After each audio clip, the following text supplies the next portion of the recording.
Today we got Colton Tiefenthaler back on again. Hello, hello. For an update on the life of, I don't know.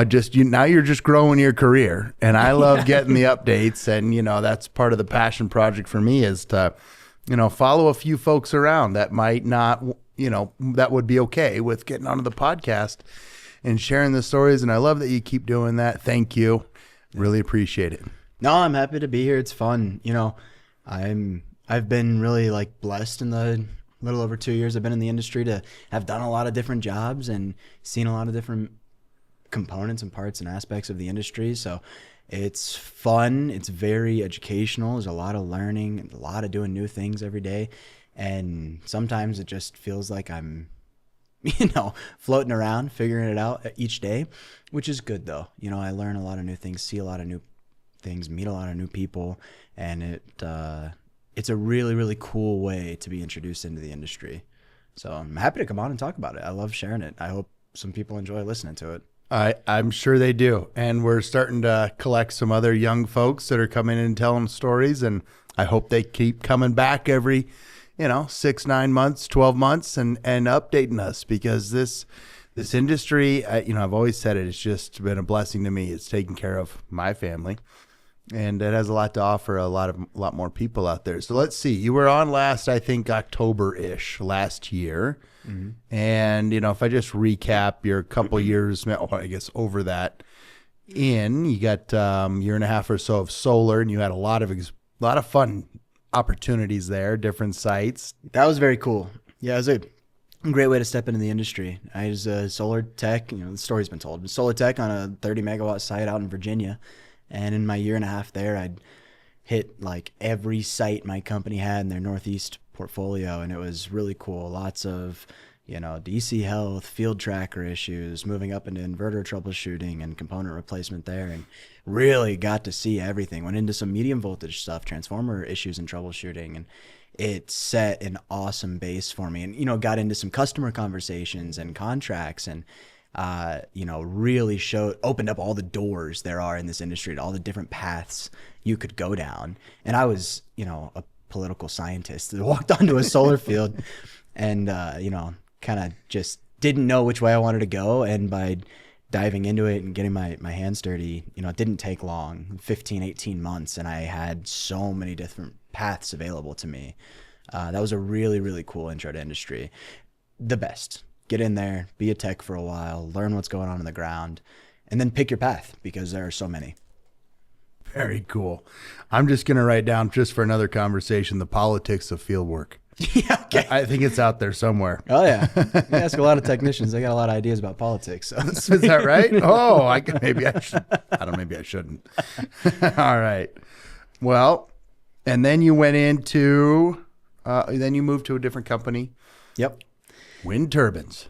Yeah, wind turbines, 300 feet up, and generators, and hydraulic units, and whole different, whole different idea of making power. Yep. Very, very different from photovoltaic energy production. In fact, most people in the industry understand that wind is actually very similar to any other power production. You're turning a generator turbine, right?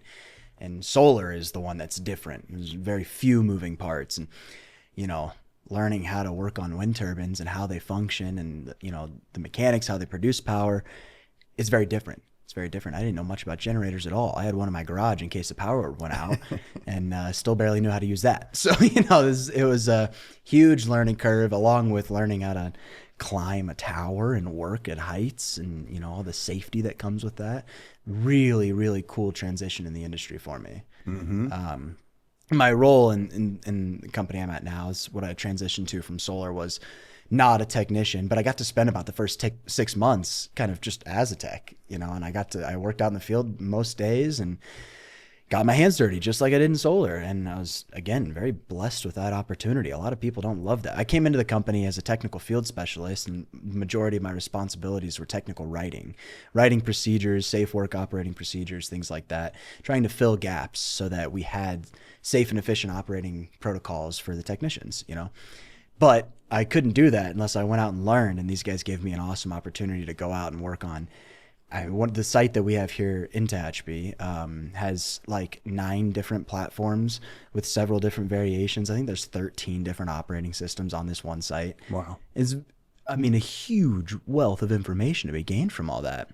I'm climbing lattice towers from 45 feet tall all the way up to, GE15s, 300-foot tall tube towers. It's very, very different, every different platform you look at, and gave me an awesome opportunity to learn and see and practice, and really knowledgeable guys and gals working at this company, technicians that have such a wealth of knowledge that I am now working on capturing and putting into procedures and writing down.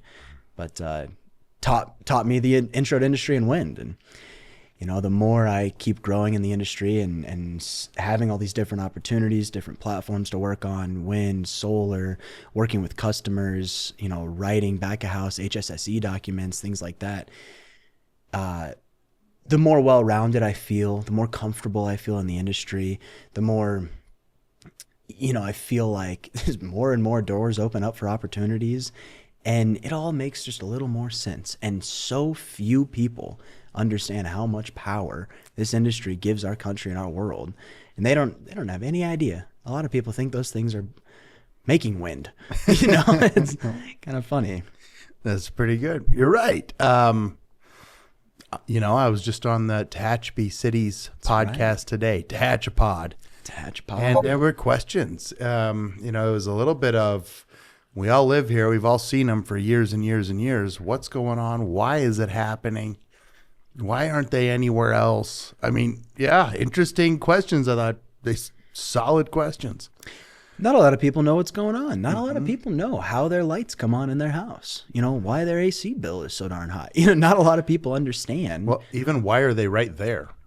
Very true. Yeah. Right? Yeah. No, the location for sure. And people that don't know anything about renewables or wind know that there's a ton of wind turbines here in this area. There's a ton of solar fields out in the desert here. And, I think nobody has any idea of where their power comes from. I had an opportunity to work on a huge wind farm up in northern Oregon after I was on here last for a few weeks. And I learned that site sends most of their power down to LA from northern Oregon. Yep. I didn't even know that. Nobody has any idea where their power is coming from. And I think it's so cool that we get to kind of see how the pudding's made. Yes.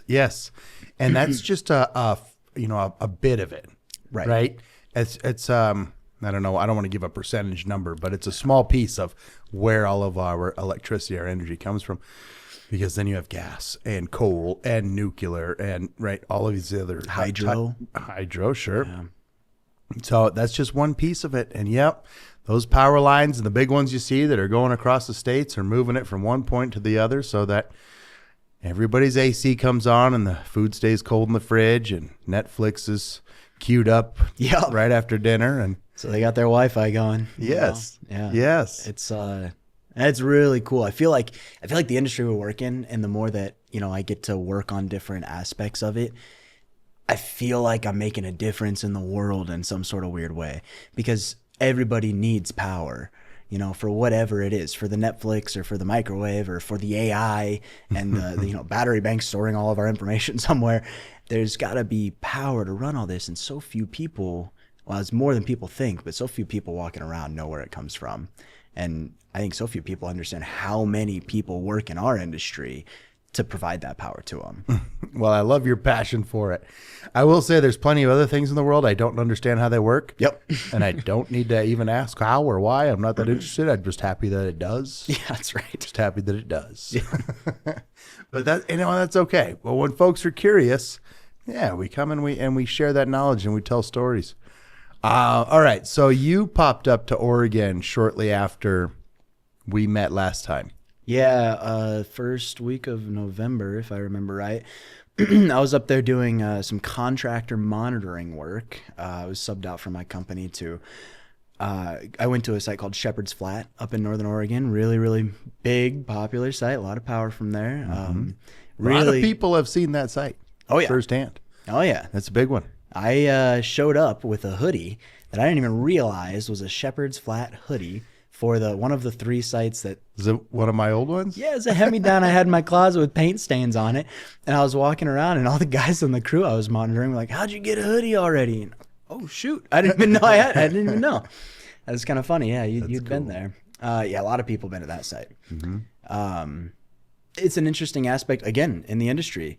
You know, that the asset owners hired out a company to go do some vegetation work, just some re-veg efforts. They had recently repowered a lot of their turbines, and there was a lot of crane disturbance on the ground, and it's really important on a lot of these sites that we keep the grass back to native grass and the plants that are there and the animals that live on these sites, that we take care of them and make sure that everything is as undisturbed as possible. Every state and county has their own regulations for that, and this was a large effort to re-veg and get everything sort of back to where it should be. So they hired in a crew to come do a lot of ground maintenance, mowing grass, taking out tumbleweeds and invasive grass species, and then planting new ones. And I didn't do any of that. I monitored them, communicated with them, talked about safety, did their JSAs in the morning, coordinated with the site team, the site O&M team, and just made sure we were avoiding each other properly, staying safe, lots of heavy equipment moving around. And it was a really cool opportunity to see a new site, see some new crews working, see some areas that you don't really think about. You go out there and work on the turbines all the time, but you don't think about the grass below them. Mm-hmm. And there's just a lot of different moving parts on these sites. And I was up there for about 7-8 weeks, I think. Cool area. Oregon's really pretty, right on the Columbia River. That is a pretty area. Yeah, I love that area. And it's important to know that the asset owners are taking care of the environment around them, right? They all do it, or should do it, or planning to do it, but it is on everybody's docket to take care of. And it is not an easy feat. It's not cheap. Right. It's not simple. It's complicated in order to foster, as you said, native grass, native vegetation, native wildlife, all of the small things. Yeah, one of the crew leads on the crew I was monitoring was a PhD botanist. He would get out there in the field and get on his hands and knees in a pile of dirt and pull up some stuff and show me, well, that's what we want and that's what we don't want. I don't know what the heck you're looking at, man. It's but like a handful of dirt, huh? I'm sure glad you're here, Yes. And yeah, and he's working on a wind farm, doing that. Yeah. I thought it was real cool. Right. There's a job we don't talk about too often. Yeah. You're right. Yeah, and he's working on a wind farm. Yeah, Yes. he's a botanist. Yep. That was crazy. That's really good. See that? You would never know. That's right. That's right. Yeah, they were a really cool crew. Local organization that does, groundwork. Sure. And they had 18-year-old kids forming their crews, running, supplemented labor crews come in, and it was really, really cool to see all these different people doing this very complex job. And again, mostly I monitored, made sure safety and communications were on point, and it's cool to see so many different people having their hand in the cookie jar, putting some work in to make sure that the site's taken care of. All right. Clearly enjoyed what was going on and why that work was being done. But your customer hired you to focus on safety. Yeah. That was the key point of this contract monitor job work scope, I guess, is what I'm looking for. Yeah, safety and communication. There was it's an active wind farm, so there's an O&M team there taking care of the turbines. They got to go around. They had MCE jobs going on. They had cranes going up, and I had 18-year-old kids that were running tractors their whole life. See a crane going up, they don't know what the heck's going on. So I ran a lot of that interference. I communicated with the site leaders to make sure that I knew what their POD was for the day, for the week, where they were going to be operating, and then I scheduled our crews to be safely away or around them. So all that communication, I helped plan out their work over a timeline too, so that we knew where we could be at certain times, where we couldn't be at certain times. And then safety was a big part of it. This company they operated extremely safely. They were very, very good about it, but they weren't very familiar with a standard, plan of the day document or a JSEA document. So I helped them get familiar with some of these things that we use in our industry to cover those safety and planning pieces. And there's a little bit of coaching at first, and they took to it real quick. And, so that was sort of my main main piece there to monitor them, make sure everybody's operating safely and communicating properly. And, there can be a lot of people on one site doing a lot of different jobs at once. So it takes, a little bit of oversight. And that was my role in that job. Pretty cool. No incidents? Nope. Incident free. Excellent. Had some grass popping up. That's the only thing we worried about. Okay. Well, that's good. Yeah, it's good. It's good. That's good. Communication was the big struggle. That's interesting. It's, you probably haven't done any root cause analysis work on incidents maybe before, but communication is 99% of the time at least a contributing factor. Communication and documentation, right? Have you documented your maintenances? Have you documented, your repairs? Did you torque everything properly? Could that be a root cause of an issue? Yeah, and that was my job. A lot of my hours there were not. I wasn't riding the tractor. I was in the office writing up everything they were doing, sending it to the right people, communicating with the site team again, making sure that they knew everything going on, and yeah, documentation and communication was the key here. These asset owners that I was subbed to and working for were really, really big on that piece and really, really good at it. They have an extensive HSSE department, and they had high expectations, which is good because you got to talk about these things. You got to have everything documented. And that was the main part of my job on that project. How about timing of communication? Were there any stipulations that certain things must be communicated at this time of day or this day a week or every day, morning, night? Any rules there? Yeah. There are some like industry standards for these things, an incident report no later than 24 hours after the incident or something like that. Then there's always company specific ones, for POD communicating, right? If I had my crew's plan and I had to communicate with the O&M team, we needed to communicate what our plan was for the next day, the night before. And if that didn't happen, it always caused hiccups that next morning. That's hard to do.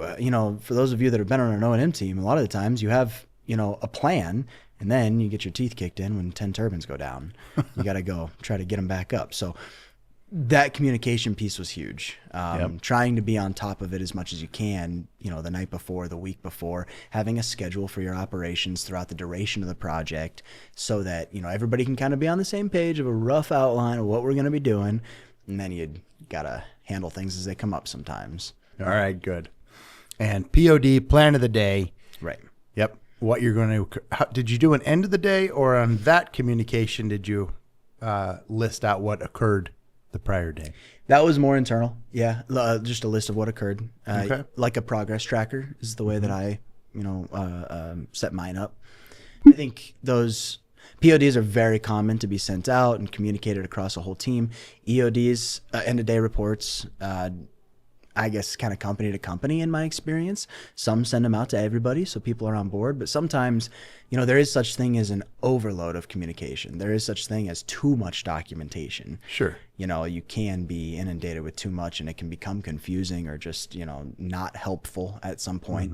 So, for this particular project, we didn't send them out to everybody involved. It was more of just an internal tracker, and that goes to the documentation piece, so we had a permanent record, right? Sure. We know what happened and when it happened, how it happened. For this particular project, that part luckily was a little more internal. There's Gotcha. Just stored and saved.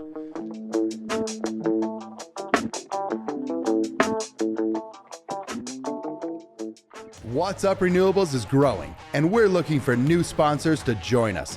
Our show connects leaders, innovators, and field professionals across the renewable industry, and our sponsors are part of that conversation. Some have seen their network expand instantly. Others have grown revenue and brand visibility through the connections they've made right here.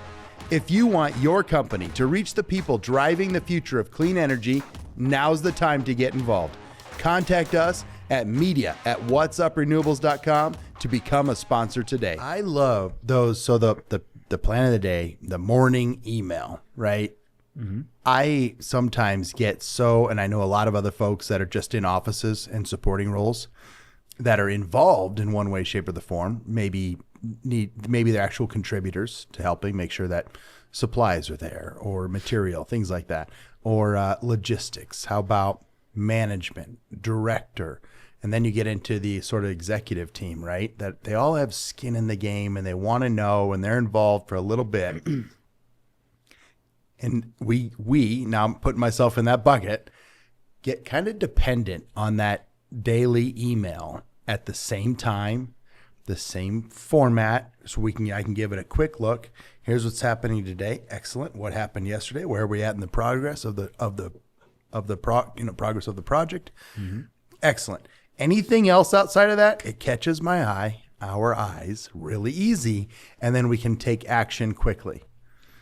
When that email is not there, when it's supposed to be there, I flip out a little agitated. Like, wait a minute, what happened? The world stopped. It's like that old Bugs Life movie. The leaf fell in the line of ants and they just shut the whole world down. Whoa. We don't know what to do.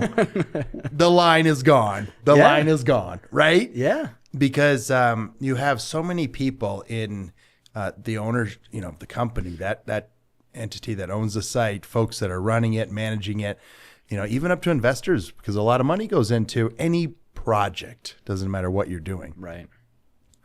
So who's providing that information? It is crucial. It is a big deal, even though it might seem mundane and only a few things are changing from day to day, right? It may feel slow, but it is so important in the rest of the communication line for the rest of the folks. And when it's like that leaf falling, shut the world down. What happened? Yeah, well, this is very validating for people that have worked in the position I just did, because a lot of the time you feel like, what am I changing? I have like a sentence in here that's different from last time.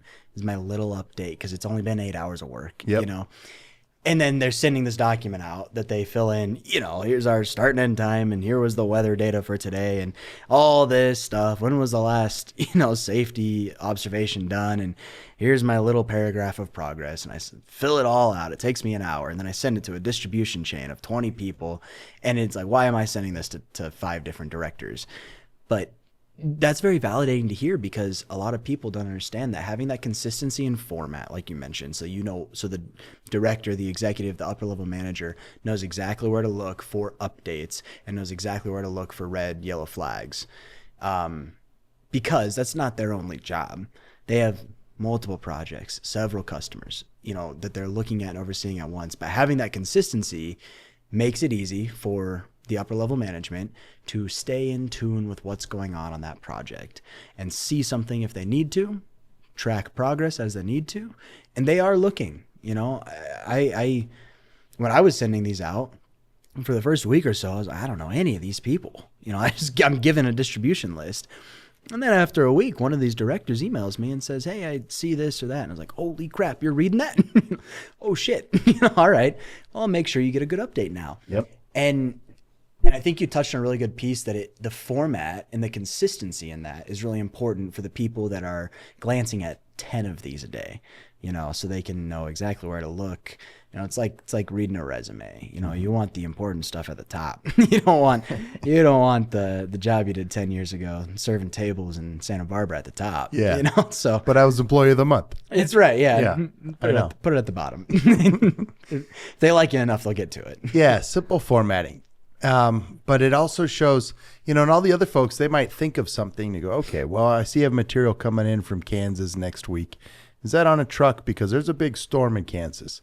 Or are they going through Colorado? I happen to live there. I know the storm's coming, right? So if you're sharing the details about the forward plan long enough, tracking what has occurred and what you're doing today, you also gain the benefit of all of those other folks. They might catch something to help the whole project along. And yes, it can be intimidating the first few times from the field when you're sending your email and, somebody with a title that says executive or C-suite or vice president replies and, they're asking, about a storm in Colorado or something, right? Yeah, right. But, and so it might feel a little intimidating, but that's part of the team. Everyone's there, part of the team, to make sure that this project gets completed and accomplished correctly. Took the words out of my mouth. We're all a team, you know, and there are different levels to the playing field. There's different levels to what's being done, and everybody's got their own place to be. But, you know, including more people in your communications is not a bad thing. It allows for the whole team to give their input and make the project more efficient, work together, make it safer, bring up things you may not have thought of. You should welcome that. You should have as many people looking at your stuff as you possibly can, you know, to an extent, right? Yep. To the point where it's productive. Yeah. That's good. Yeah. All right. Pretty good experience there. So not just wind turbines since we talked last, but also, you know, project logistics and monitoring for safety and communication. We covered the heck out of that one. All right. That was a good experience then. Just Oregon? I was there most of November and December. Then came back home. Got to come back home for Christmas. That was nice. Nice.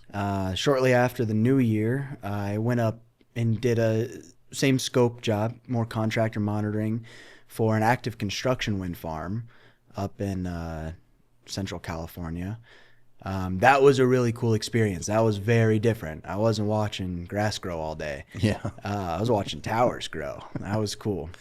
The logistics with that was crazy. I've never been on an active construction site before.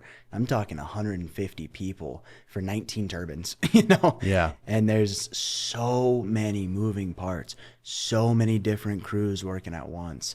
You know, there's a laydown yard with turbine components. There's a whole crane crew just operating that yard, loading and offloading.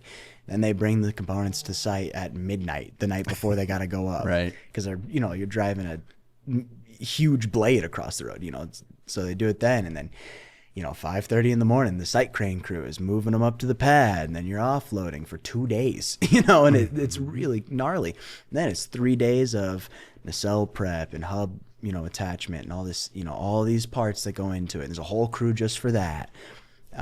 It was very, very cool. And then, of course, the beginning of erection, putting tower sections up and getting everything put up in the air. I mean, it was extremely educational.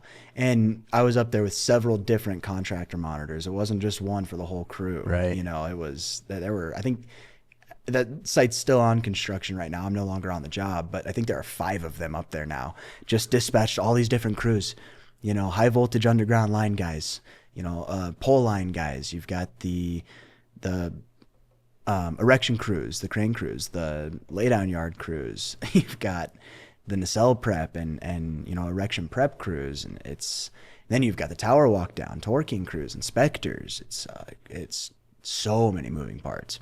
That was very cool to see. Okay. That's quite a change. Yeah. Quite a change. Was there a specific phase what were you specifically monitoring there? So it was a little bit different day to day. When I was up there, I think we only had 3 contractor monitors, and I think there were like 6 or 7 different crews working on the project at the time. So we would bounce around a little bit. Oh. We wouldn't necessarily be assigned to one crew because there were so many jobs getting done at once. I spent a lot of time with some high voltage pole line and underground wire guys, you know, junction boxes, underground connections, T-bodies, things like this, switch gears in the base of the towers. These were V136s. So switch gears in the base of the towers, high voltage connections there, T-bodies, all that stuff. And I was monitoring a lot of those guys doing that stuff, which was cool. So some guys just out in an open field where there's a junction box, you know, and we're just putting in T-bodies and landing medium voltage cables. And, you know, that's as complicated as making sure that connection is perfect, and as simple as digging a hole and pouring a concrete for a bollard, you know, kind of watching all of it. And then, you know, post erection, I think there were 2 or 3 towers up by the time I left, fully erected. You know, you're going inside and doing your switchgear connections. As another crew is going up and doing tower walkdowns and torque inspections. It's a lot of people moving around, and those PODs and EODs are extremely important and detailed. You know, an hour-long meeting in a portable office every morning. Right. It's sent out to the guys. It's intense. Yes. It's really, really cool. Run by an awesome company. The construction company that was managing the whole project had their finger on the pulse of everything. Several EHS specialists walking around checking everybody, and that was, you know, not exactly my scope, but you know, I'd go up and I'd help my crew with their POD and their JSA, make sure everything looks good, some light coaching maybe here or there, making sure people are operating safely, and then just reporting back their progress for the day. You know, this is a lot of sit and watch. It's not exactly my favorite job to do. Sure. But I got to watch a lot of cool stuff and learn a lot of how that piece is made. You know, it's not just these towers come from nowhere. You know, it's a lot of work to get these things up. I think between like the rail yard where the turbine components, tower sections, nacelles, hub, blades, everything got staged to erection, they were inspected like 6 different times by 4 different companies. Yeah. And everybody's got their own internal inspection software, and then they combine it, and it's a lot. It was an awesome experience. I was only up there for about 2 weeks. I think that's cool. I got to spend a lot of time in that space when I was young. Yeah, well, everybody that I was there with had spent a lot of time doing it. Sure. They didn't love a green guy walking around saying, "Are you sure you're doing that safe?" You know. Oh, all right. So let's see. Back to the politics of field services. There we go. You're saying you got to see some new sites. So new company, new sites, multiple sites, different states, different companies. Everybody like you instantly when you show up? Most people don't. What is the deal? Well, you're just a bad guy. Well, yeah, just a bad guy. They knew right away. Got one of those faces. I think they knew. The bald head. And that's it. Yeah, this guy hasn't seen shit. Yeah, he's going to be an asshole. No, well, you know, when your job is to monitor somebody's work, how comfortable are you guys with that? You know, it kind of sucks, doesn't it? It sucks when someone's looking over your shoulder. And it sucks when you're doing very high hazard work and you have to have exclusion zones and barricades, and you got a guy standing at the red tape, you know, looking, making sure the rigging on the crane is good, and is that guy tied off while he's walking down the nacelle? And you know, it's my job. It's what I was supposed to do. There's a lot of people moving around, and you know, running interference, the communication and monitoring portion is very important. People just don't like being watched a lot of the time because it feels like this person watching you is looking for you to slip up. They're looking for a reason to cause an incident or to elevate something for escalation. And, you know, there may be some people out there where that's their goal, but that's not the goal of this monitoring work. The goal is to communicate progress, to create permanent records of progress, and to make sure that, yeah, you know, another pair of eyes on your safety documentation and your JSA, and, you know, buddy checks on your harness, buddy checks on your rigging and all that. Nothing bad about that. And if it takes 5 extra minutes to reset your rig point or to flip your leg strap in your harness so it's perfect, then it is worth it every time. That's what my role was there, but not everybody sees it that way, you know? Yep. I can tell you got a background in politics. That was a hell of an answer. Did they like you after you left? Were you able to make personal connections though? What was that like? Well, you know, if there's a crew that started at 7 o'clock, right? They started at 7 o'clock. They got their JSA and their POD done. They're breaking ground. They're digging. They're strapping things up. They're starting to clean, whatever it is. I'm in my POD at 7 o'clock. So then 8 o'clock is when I hop out into the field. So then I walk up to a crew that's been working for an hour. So imagine, you're sweating already. That JSA you filled out is in some mailbox or some binder at the turbine pad somewhere you haven't looked at in an hour and a half. Here comes Colton. Hey guys, can I see your JSA? For crying out loud, it's in the mailbox. Go grab it, you safety douche, or whatever, you know. So, you know, that right away, the initial interaction put me at a disadvantage. Okay. But you mentioned exactly what fixes that almost every time. Creating some personal relationships with the guys.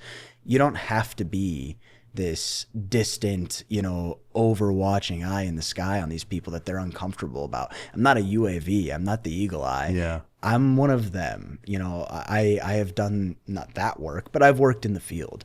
I know what it's like. And if I had my way about it, I'd be right in there with them. This is just the job I got dealt. So you talk to them. They're people. They're people. They're just like me. They are me. You know, I have been them. And doesn't take much more than when they're on their break, go over and say hi, introduce yourself. Don't interrupt when it's inconvenient. Who likes that? And does that affect efficiency and safety? Of course. Don't interrupt when it's inconvenient. Pick your moments, make connections, be a real person, talk to them, joke with them. Where are you from? How long you been here? Where are you staying? I'm in an Airbnb, hotel with the guys. Talk to them like regular people. That's how I would talk with my colleagues here today. And there's no reason it should be any different. No, I was there for about 2 weeks, I think, 2 or 3 weeks. And by the time I left, every crew I worked with loved me. Yeah, it was good. And that made it better for me too. A lot of the time I'm sitting in my truck watching guys work. That sucks. Mm-hmm. I'm not built for that. So, I would get out and hang out. And sure, I'm standing outside an exclusion zone, but they're bullshitting with each other. I can bullshit with them. You just got to be a regular person. All right. Doesn't take much. Gosh, you said it. I mean, you articulated it perfectly. You clearly understand it because you got to go live it and experience it and really feel it. And I think that's what's important. You said it right. Be personable. Be a real person, right? BS with them. Yeah. Mind your manners, of course, and be professional by the means of timing, right? Don't stop them when it's an inappropriate time. That can be a safety issue for sure, right? But can also be just an inefficiency issue if you're choosing the wrong time. And there are plenty of opportunities. So well put, kid. Well put. And I hope everybody hears that, because especially in the folks that move around, or if you're at a site and people are coming in, moving around, take a minute to get to know them. They are us. We are each other. Take a minute to get to know them.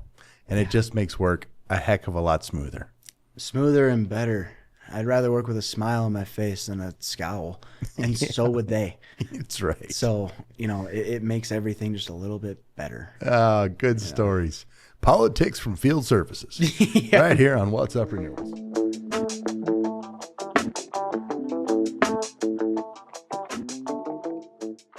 We'd like to thank our sponsor, Altair Energy Services, and their highly trained, expert technical staff, leveraging decades of renewable power management experience into customized solutions for everyone to meet their energy goals and contribute to a better future for all.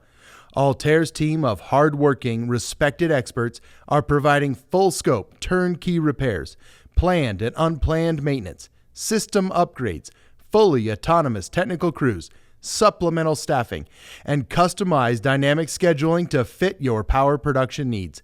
Contact Altair at info@altairenergyservices.com and learn more about their wide range of capabilities across multiple power technologies and platforms. What's been going on in the career after the contractor monitoring?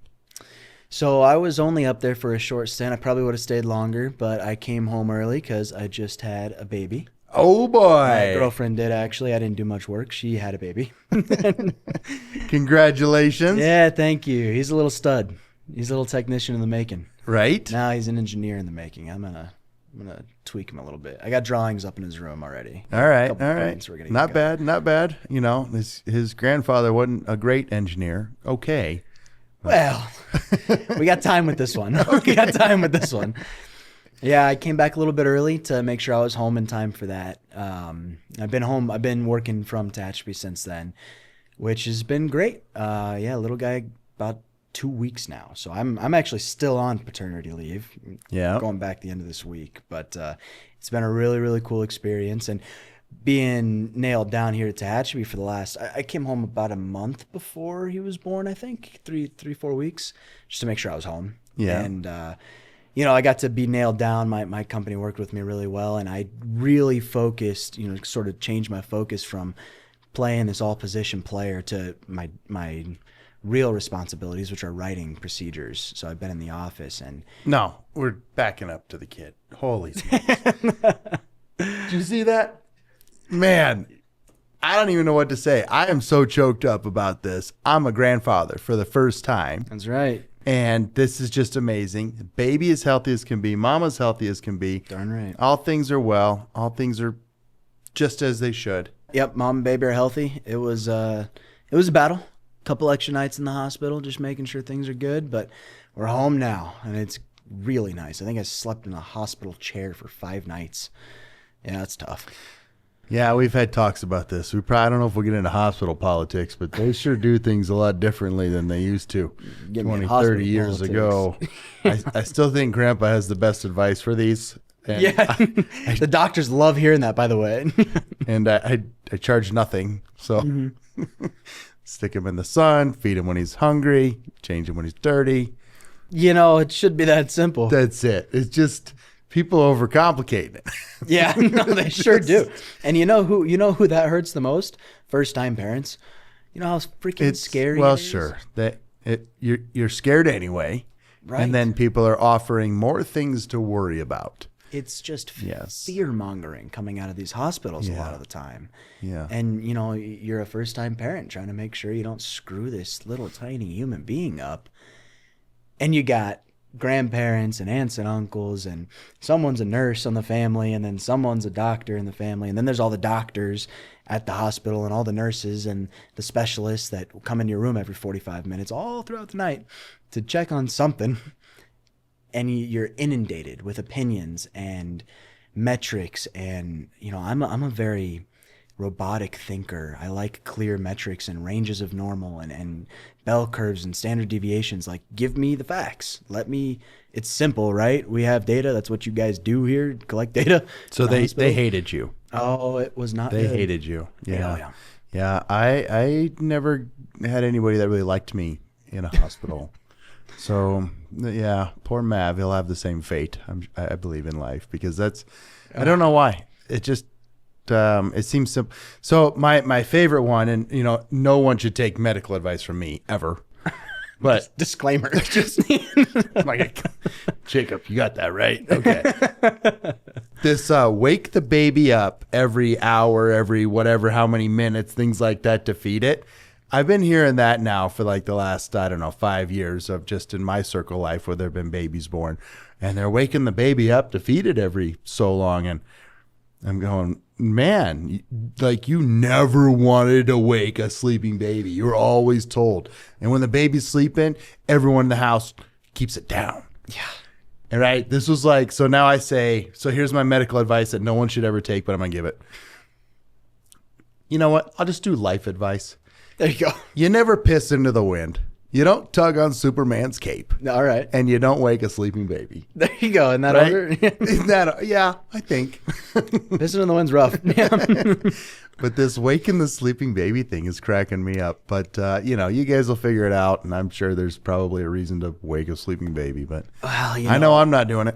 I push back on the doctors. I ask a lot of questions while we're in there. You know, they tell me a thing, and then I say, okay, I got your thing. I want to know why. Why do this thing? They don't like whys. They hate whys.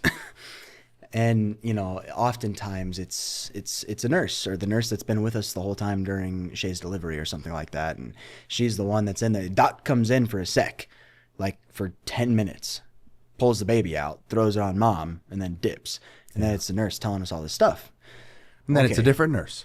Oh, yeah, shift And change. it's a different type of nurse. Oh, yeah. See, I think here's the problem. If they were all giving the same message, you wouldn't question so much. But when they all have so many variations and different answers, now all of a sudden the young parents are going, wait a minute. I have 3 options to this issue in front of me, and they all seem to be medical professionals. I better start asking why and finding out. Which one do I go Does that sound with? about right? That's exactly correct. You know, a good example. So little Mav was born a little bit yellow. He had some jaundice. Not a big deal. A little bit of light. Stick him in the sun. Yeah, well, you know, that's what they did. They stuck him in some artificial sun. And Much better than the real sun. that's what they want you to believe. Hell of a lot more expensive than the real sun, I'll tell you what. And he's completely fine now. He's all good. It's super common, you know. Like I Yes. think it's like 3 in 5 babies gotta, you know, do something to get these Well, numbers if you're down. not aware, they'd never seen the sun before. That's right. That's right. Yeah, exactly. And the Moving- liver's never functioned before, so it's gonna take a learning curve. Yeah, you know? moving day's rough. So, You're going to lose a little weight on moving day.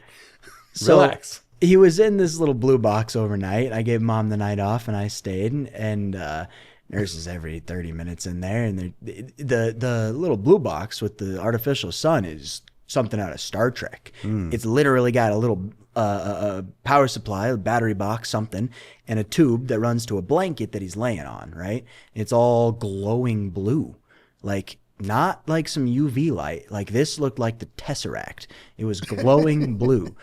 Every person that came in that room, I didn't sleep because I wanted to ask every person that came in that room, what the hell kind of light runs through a tube and glows blue? What is this? Nobody could give me an answer. It's just a blue LED, right? Well, yeah, some UV light. Yeah. But the way it was like Hinting or it was like a flex tube. It was I was so curious about it, and nobody would give me any good answer. They'd just tell me again and again what bilirubin was and how red blood cells work. And I words you don't actually know. Oh no, I knew all this. I Googled it. Come on, it wasn't that hard. I figured it out. They tell me all the same thing over and over and over again. And then the other thing was, I was feeding him with the bottle that night because Mom went home. Every different nurse that came in had a different number of how much he should eat. Like you just said, they all have different information. One came in and said, he should be eating 35 milliliters of milk every 2 hours. Okay, cool. Next one comes in. He's only eating 35, should be eating 50. Fuck, all right. And then the next one comes in. He really should be eating 70. What? I don't know how much to feed this kid. Now we have young parents that have to make their own decision and have mixed information from medical professionals. That's the thing. They could take advice from mainstream media. Doesn't matter what company you work for, you all sell the same message at the same time. Yeah. Right? They're really good at it. They are. It's impressive. I wish the doctors were on that. We could get doctors on this program and all of the staff, then there'd be just no confusion. You would know what you're supposed to believe, at least. Yeah, even this word bilirubin, I'd never heard it before. You and your sister had some jaundice. That was the word, jaundice. We did. We stuck you in the sun. Yeah, well, we got him home. We stuck him in the sun and just made sure he was eating and dirty in his diaper and everything was good. Yeah. So I hate accusing people of it, but what it did to us was what felt like fear mongering. It was people telling us things that just scared us and gave us not a clear path to go down to success with him. And then we come home and stick back to the basics and he's happy, healthy as could be. So you got to make your choices. Of course, medical professionals have a lot of value to give. Yes. But, clarity and communication is how I operate. And it just wasn't a whole lot of that while we were in there.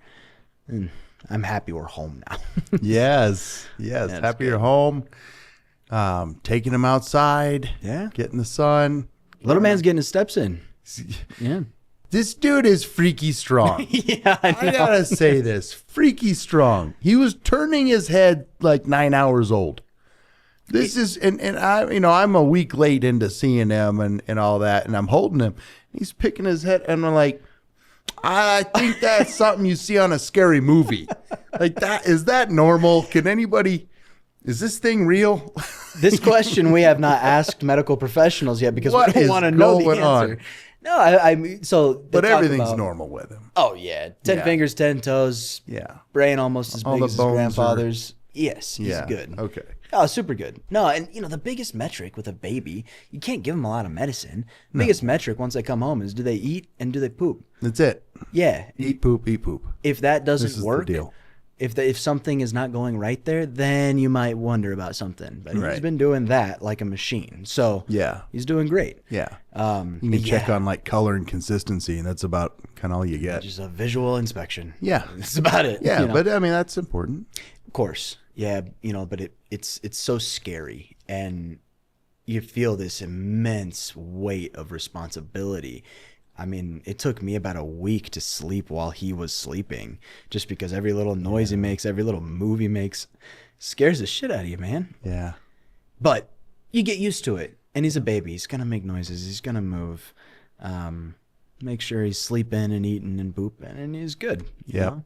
And he's growing so quick already.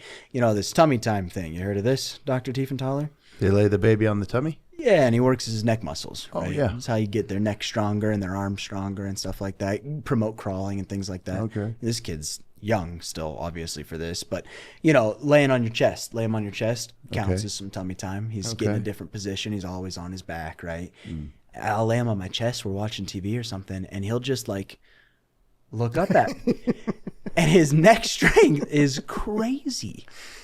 And when they're born, their vision is like 6 to 8 inches away, and it's blurry at that. Yeah. And then it increases significantly each day. It's an exponential increase. And now he's seeing all the way across the room. I'll be holding him on the couch, and his mom will walk into the room. She'll say something. He'll clock her voice and then look right at her.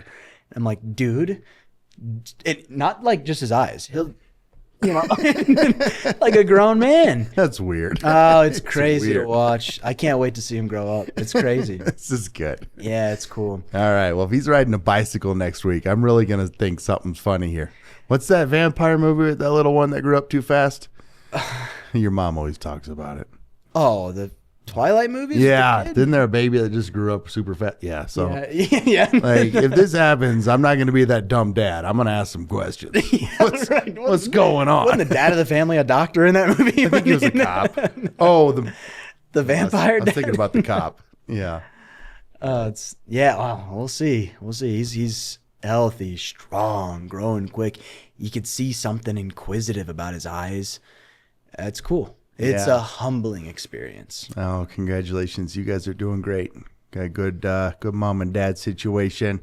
Healthy baby. Excited grandparents, that's for sure. Yeah, we have a huge support system. We haven't been able to turn our phones off. Yeah. That's the hardest part. I'm trying to run interference on the phone game, but I couldn't tell you how many family members and friends want to come see this kid. And it's a whole second job. Well. I'll try to schedule all that. Yep.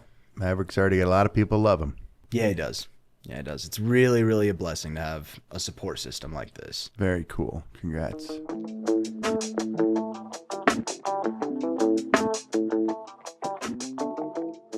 What's Up Renewables is growing, and we're looking for new sponsors to join us. Our show connects leaders, innovators, and field professionals across the renewable industry, and our sponsors are part of that conversation. Some have seen their network expand instantly. Others have grown revenue and brand visibility through the connections they've made right here. If you want your company to reach the people driving the future of clean energy, now's the time to get involved. Contact us at media@whatsuprenewables.com to become a sponsor today. All right, back to work. What were you trying to move us to? Procedures. All right, let's talk about procedures. Yeah. Well, What's new in the game of technical writing and procedures? What's helping people get what they want, or what are they asking for? Is there formatting that helps people? At this point, I'm coming up on, 10 months in this role, and written, a lot of technical documents, not all step-by-step, maintenance or repair procedures, but a lot of inspection lists and important things that people just need. It's been a learning curve for my company and for myself. This role was created with my, joining the company, and, we're kind of learning together. So fairly recently, I created a procedure request intake form, something that we pushed out to all the site supervisors, lead techs, managers, anybody that wants a technical document or procedure created can just fill out this form, send it in, I'll put it in my docket. Then we can start, the ball rolling on what's the scope of this thing. Do I need on-site observation to write this, to take my notes and photos and things like that? Is this something that is normally done that you have a lot of information on? Is it a rarity that we need to, bring in some SMEs for? Is it something that you have documentation on already but just want to be built upon? You're operating a site, you often have OEM documents on things, but maybe it's just a little tweak, or maybe there was a retrofit back in the day that now this procedure is not applicable to, or just needs an adjustment for. Or maybe it's a 45-year-old turbine that those documents are gone in the wind, so we got to figure it out ourselves. Yes, right. No pun intended. So I created this intake form where people can give me all of that basic information, and they send it in. We schedule an intake review meeting, and we talk about all this. We answer all these questions in person. I get to know a little bit more about what exactly they're looking for, and then it gets into my pipeline, and we start working through them. I've had the luxury and time of being nailed down just to, for the 3 or 4 weeks before Mav was born, to iron out this process a little bit more. And it's really given a lot more meat to my role and responsibility. And I think within the week that I sent out that intake form to everybody, we pushed it across the company. I got, I think, 6 or 7 different procedure request form submittals right away. And 6 of them were substation operating procedures, which high hazard and something I don't have a lot of experience in. Yeah. You know, in this writing procedures gig, you know, I'm a political scientist by education. I'm also a professional writer, minor in professional writing. So that was where my sort of expertise and skill set was applicable to this job. But, you know, I also, when I go into a new procedure, I try to have on-site field observation. I walk through the procedure, I do the work, whatever the procedure is going to cover with the team, and I take notes, and I take pictures, so many photos and videos. I ask all my questions, then I take all my data, come back, write the procedure, and then of course it goes through its approvals and reviews process between SMEs, field operations managers, EHS managers, to make sure that it's covering all of our points. So I kind of become a subject matter expert on almost everything I write a procedure on. You know, I think with a little bit of more practice and experience doing that, I don't have to. But right now, that's where I am. You know, I have to write things properly. So Sure.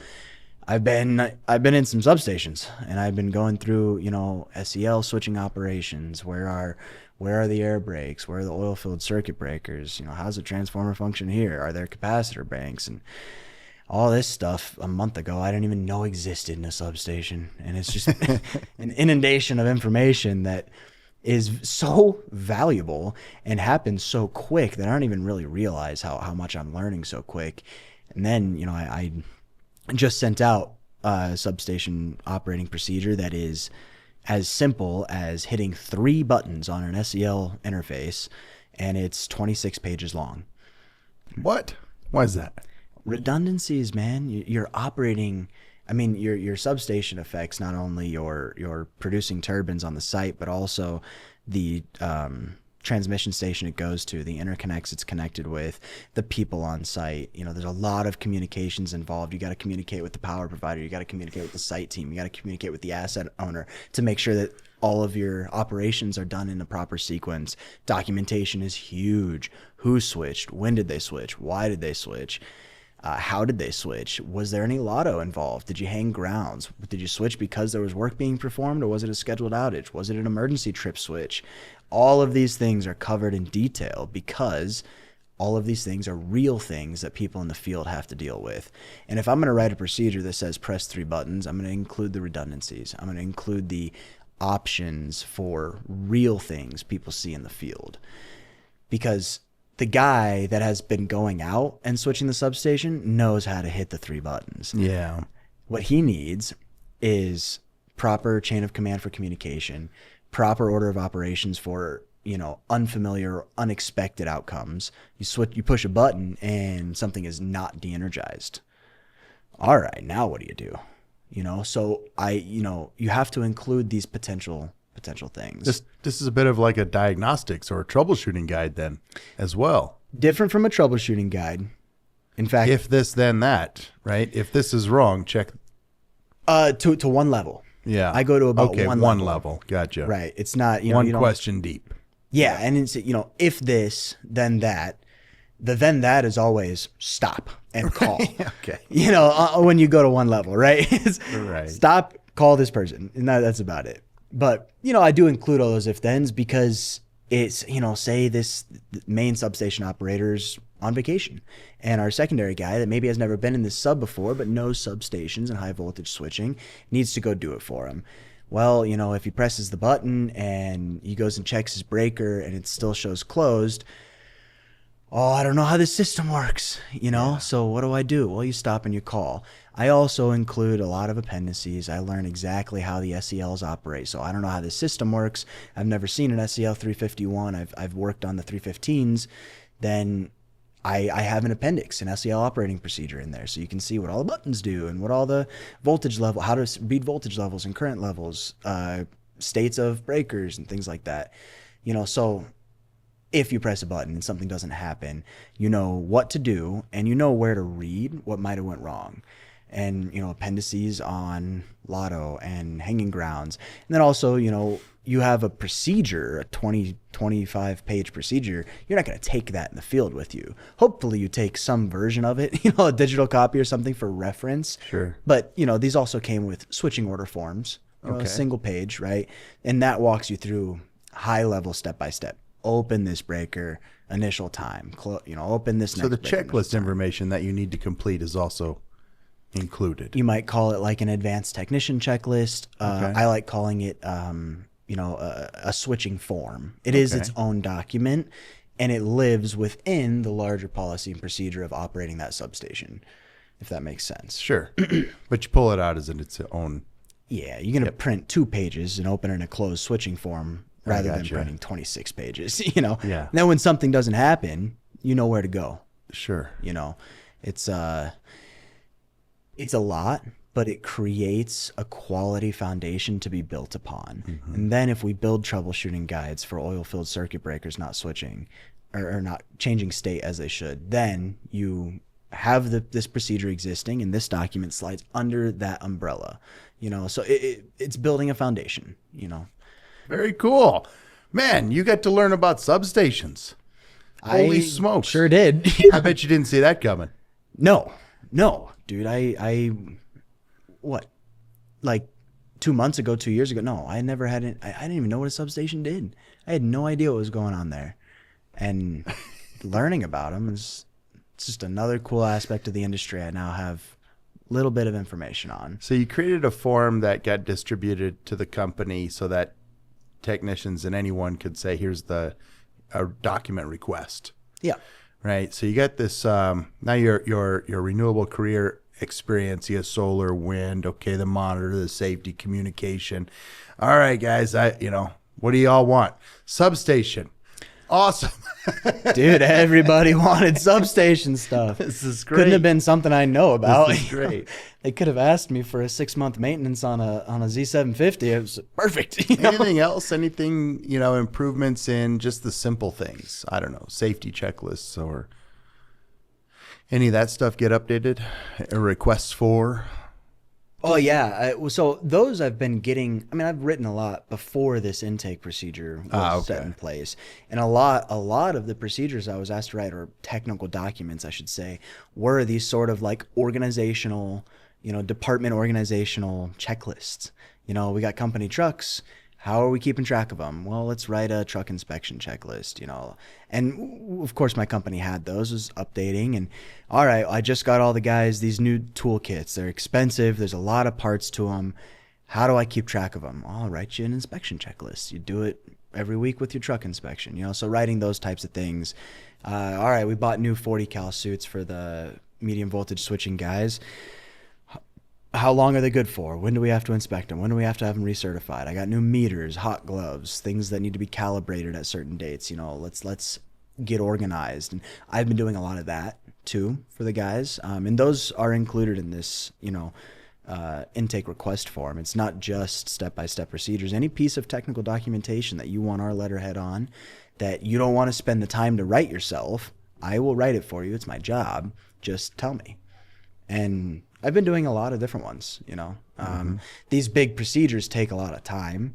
These little checklists take a lot less time, Sure. And it's a huge array of things. A lot of Word docs, a lot of Excel docs, a lot of Excel calculators, building things, documentation and organizing it to make our field teams' lives easier and run smoother and more efficient and safely. Having someone to do that when I was in the field would have been awesome. So I'm trying to help them that way, Very cool. I love hearing the experiences that you've been having, that you've been able to get. I love that you embrace just, I'll do anything to go learn this industry.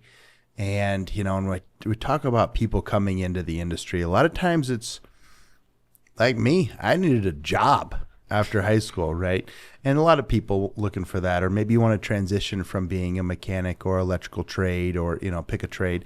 How about transitioning out of the military for our younger vets? Huge. But there's a transition out there that I see in society I want to touch on, and that's transitioning out of college.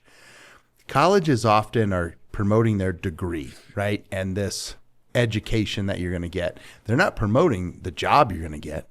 They don't make money on the job you get. They're not, and the career fairs are slim to none for the most part. Am I right? I mean, they're there. They're there, but I don't know a single person who's gotten a job from one of those. People do. Okay, yeah. So they're there, but maybe not very prevalent, not very big, not very advertised. So maybe there's a transition out of graduate, after you get a 4-year degree, there's a transition into the work world. And you might have that really cool degree and it's in something that you love, but you need to go find a job. You got to pick an industry. You got to transition somewhere and be willing to do anything. Get that first job and look at that. Oh my gosh, all of these skills that you learned at school, you get to put to use, and we need you. We need you. So transition out and then be willing to go anywhere and do anything and learn fast. Show up every day on time, ready to work, and the career opportunities are going to open themselves up. There's a transition from 4-year schools into the work world that I kind of think we need to be talking about more.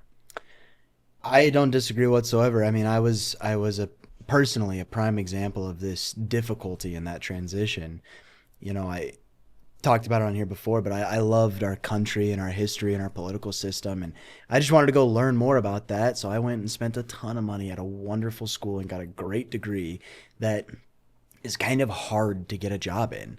Political science, there aren't a lot of jobs that require that degree. No. There are a lot of jobs where that degree is fairly applicable, but not that require it. And, so now you come out of it and you got a little, not a chip on your shoulder, but you have this thing that you worked so hard for that you want to mean something. And just because it's that piece of paper and, it says political science or it says biology or therapy, physical therapy, whatever it is, doesn't mean that you have to work in that field to use the skills that you learned while you were there. Yes. You transition out of high school, you're 18 years old, somewhere in that late teens, early 20s age, you go and spend 4 years at a university. The only thing that you don't just come out of that with a 4-year degree. You come out of that with a life-changing experience and a basket full of tools and experiences and skills to go do anything in this world. The title on my degree says something that I'm not doing today, but the skills that I learned while I was there, interpersonal communications, the politics of the world, how to talk, how to be heard, how to understand and listen, and then how to write and how to communicate with the written word properly. These things are the things that I gained from my experience there. Those are the things that I use in my career today, even when I was a technician, not even today, just as a technical writer. Sure, I have a minor in professional writing. I'm just kind of proficient in Microsoft. That's all that really means.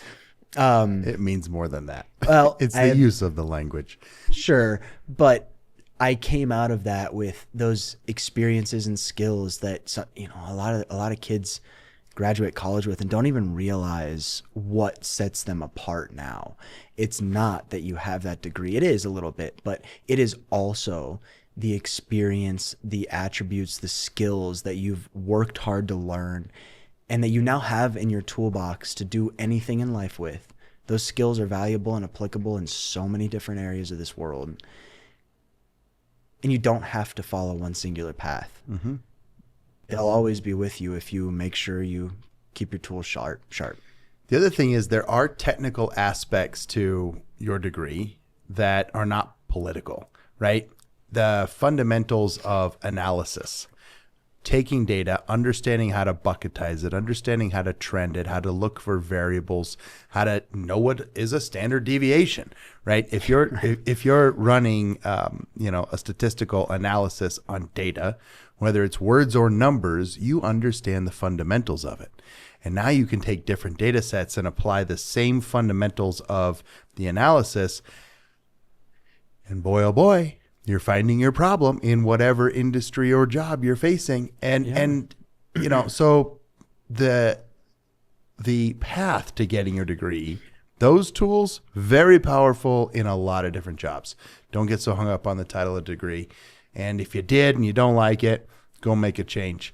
I got a neighbor that I get to see once in a while. I just love bumping into him. He runs a successful trucking business. You know what he used to do? He was a dentist. Oh, no joke. Yeah. Didn't like that anymore. Wanted to hit the road, huh? Yeah. No, cool. He runs the business. Right. Yeah. So there's no time like the present to make a change or to really just accept, hey, I have to transition into or out of something. It's never too late. It's never too late. I mean, you mentioned earlier how you liked that I was willing and open to new experiences and trying new things, even if I'd never done it before, even if it's not exactly what I, signed on to do. Those experiences, being willing to just say yes and go try it and go experience it and learn something new. The fact that anybody can do that is evidence that you can do anything. Yeah. You can change your mind. You can walk down a path as long as you want. You can always step off. The world becomes so scary to people that put themselves in boxes or put guardrails on their paths. And when you take down those walls, remove those guardrails, and just free roam and figure things out, try new things, see where your passions lie, see where your skills take you, it becomes less scary. You really do have a mindset of I can do anything I apply myself to and want to try. That is the most peaceful feeling in the world, the most secure feeling in the world. Try something. If you have no proclivity to go start a trucking company, you don't have to go do that. No. But if you've been a dentist your whole life and you really want to climb wind turbines, you can do that. You can change, or you just want to try. You don't have to throw your life away to try something new. I've done it. I'm 28 years old. I've done it many times, actually. I'm okay. That's right. And I love it. And Better than okay. Look at the experiences. I'm so happy I did. Yep. I'm so, fearful of what would have happened if I didn't. There you go. So it's good. It's good. Try new things and don't put yourself in a box. If you want to go learn something new, if you want to come join this industry, if you're curious about how wind turbines run, there's a lot of people out there that know a lot about it. There are schools, there are trainers. And don't be afraid when you're going to try something new. We've talked about this before too, but it's a really, really good piece of advice. If you want to make a change in your career, in your life, and try something new, do not be afraid to start at the bottom. I was scared of that. I was 25 years old when I started this new career, 26, somewhere 25, 2 years ago. And it did not take me long to learn some new things and figure out what path I wanted to go down. And the truth is, I just figured out the path I want to be on today. Tomorrow that may change, and it may change forever, and that's okay. Pick your path, walk down it, do it with your chest up, try your hardest, show up to work in the morning. Yeah. And don't be afraid to make decisions with this life. Look at you, boy, out here giving career advice and telling stories. But folks, let's not forget, this was the kid that walked around a solar site for days looking for the tables. I found him. Took a couple of weeks probably. Yeah. All right, kid. Thank you for giving us some more career updates and sharing all the exciting news that someone entering the industry can put on their own resume in nothing but 6-month blocks. Yeah. It's cool. Take it in bite-sized pieces. That's it. It'll take you cool places. All right. Thanks, kid. You got it. Thanks for having me on.